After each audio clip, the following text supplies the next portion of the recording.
یعنی نازانم بڵێم ئایا ئێمە لە بولبولۆ فێربووین یا بولبول لە ئێمە، یعنی ئێمە ملەتێکی شادین، یعنی ئێمە ملەتێکی زیندووین.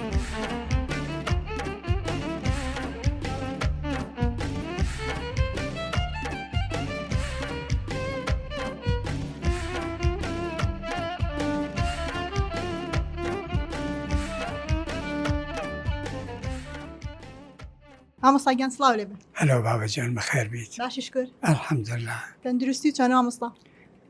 بۆ ئەمری خۆم باش. باشی شکر. ئەلحەمدولیلا شکر. تەندروستی باشە ببین. بژیان. مامۆستا ڕۆژانە بە چیەوە خەریکی ئێستا؟ وڵا من بەڕاستیەوە تەقریبان ئەتوانم بڵێم 25 ساڵە شەو ڕۆژم ئەم شوێنەیە کە تۆ هاتی، چون ئێرادەیەکم کردووە کە هۆنەری کوردی کە بێ بە گۆرانی و موزیک بۆ هەمیشە بمێنێتەوە و کارم بۆ ئەوە کردووە کە گۆرانیەکانی کوردی کە لە ملیۆن دەرەچێت کە متاسفانە ئێمە نەمانتوانیوە کۆی بکەینەوە، بەڵام دوای منیشە توانن کۆی بکەنەوە. ئەمانە ئەگەیەنێت کە ئینسانی مرۆڤی کورد چەند بەزەوقە لە هەڵپەرشیەوە بیگرە، لە زەماوەنەوە بیگرە، لە دابوو نەریتەکان و ئەخلاق و ئەوانەوە بیگرە، هەموو شاییە، هەموو خۆشیە. اتفاقەن ئەخیرەن ناوە دومانی لەمەوبەر مەجموعەیە کچ و کوڕندی بە یەکەوە هەڵپەرشی تازەیان داناوە. من خۆم یەکی لەوانم کە وەک کابراوەتی هەڵپەرشی باشە زانم، بەڵام ئەمانم نەدی بوو. یانێ زۆر خۆشحاڵم کە گەلەکەمان گەنجەکانمان نەچوون، ئەلبەتە تەبەن لە عیلم و معرفەتە بێگومان پێشکەوتون، بەڵام ئەوەی کە مهمە کارە ڕەسەنە کوردیەکانی ئێمان ڕاگرتووە، گۆرانیەکانی ئێمان ڕاگرتووە، هەتا بەعزێ جاریش بە جوانتر ئەدایان کردووە بە ڤیۆلۆنێکەوە دوو ڤیۆلۆنێک و سازێک. ئەمە منی دڵی منی خۆش کردووە بەڕاستی کە گەنجی داهاتوو ئەوانی زەوقی تایبەتی خۆیان هەیە و حتمەن گەشە ئەدەن بەوەی کە ئێمە کردومانە، باشتری ئەکەن ئەوەی کە ئێمە نەمان کردووە ئەمان ئەیکەن.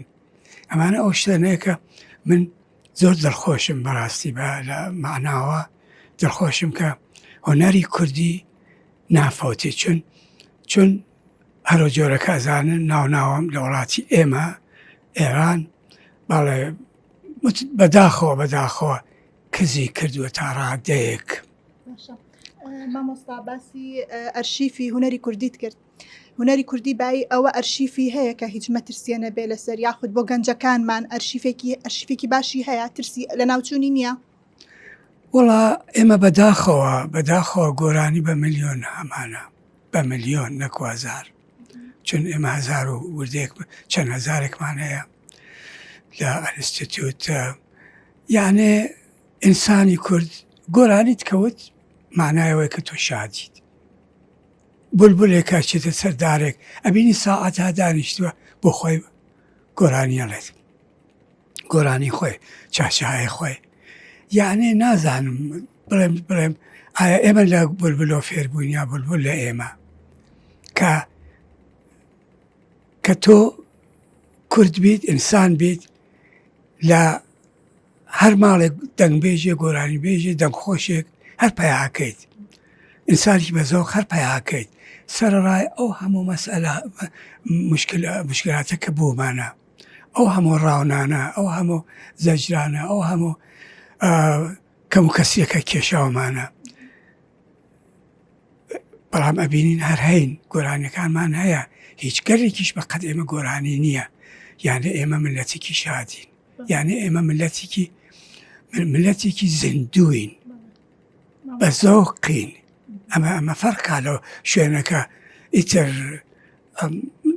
نامەوێت بچمەنەوە، یعنی مۆزۆگەرتر، بەڵام ئەوە بزانەکە کورد زمانەکەی و گۆرانیەکەی بۆ هەمیشە ئەمێنێتەوە، لەبەرچی لەبەرەوەی کە ئەو گۆرانی و میلۆدی و دەنگانە کە ئێمە هەمانە لە هیچ ملەتێک ترا نییە بەم شادیە بەم تعدودە بەم فرەیە.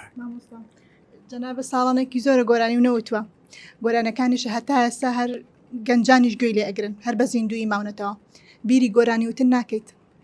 وەڵا بیری گۆرانی وتن نەتەنیاکەم زۆر جاریش ئەساسن لە ماڵە دانیشم گۆرانی ئەنووسم ئەخوێنم بۆ خۆم ئیتر شاید لە داهاتووە هەنم هەبێت گۆرانیم هەبێت کە بڵاوم نەکردوێتەوە بڵاوی بکەمەوە. بەڵام لە ڕاستیدا لە حقیقەتە گومانی ئەوە نییە کە شەشتانگەکە جاران دەنگم نەماوە لەوە گومان نییە. ئەوە مژدەیەکە بۆ گوێگرانت؟ ناتان مژدە بەم لەبەر زانی لەبەرچی لەبەرەوە ئێمە هاینێک کۆمەلگایەکی ئەڵاو بەختەک یعنی ئەوە تا 25 ساڵە لێرەم هەر خەریکی ئەم مۆزوعە بوومە مۆزوعی ئەنستیتیوت و فقط گۆرانی چون گۆرانی هەموو شتێکی ئینسانی کوردە.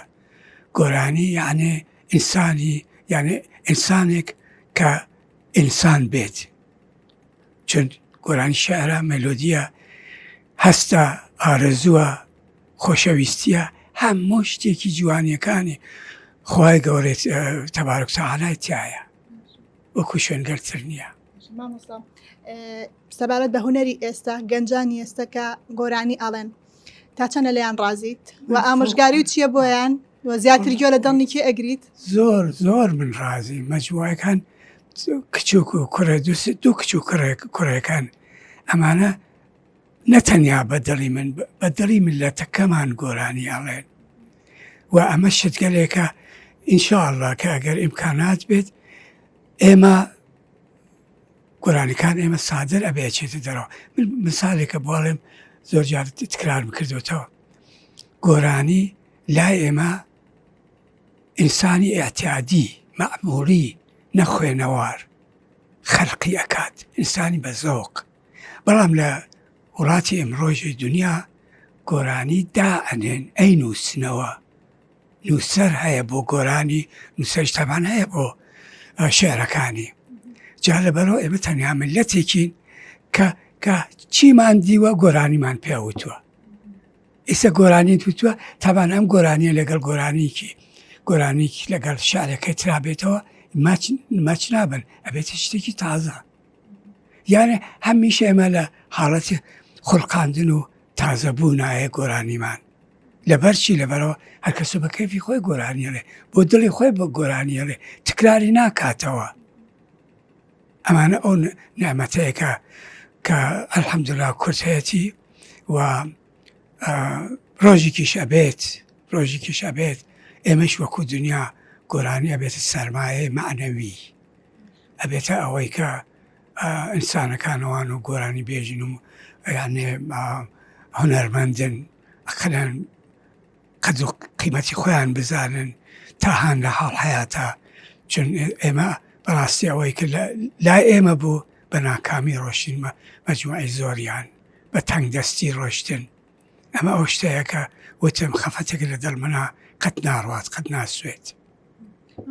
زیاتر ماندوود نەکەم یەک پرسیارمە بەگشتی بارودۆخی کوردستانە بەلاوە چۆنە پارچەکانی کوردستان بەلاتەوە چۆنە؟ وەڵا پارچەکان کوردستان خۆشبەختانە کورد ئێمە هەر کوردین نە زمان نە دوور و نزیکی نە شەرایەت هیچ لێکمان جیا ناکاتەوە. یانە ئێمە تەواوکەری یەکین ئەگەر لهجەیش بێت.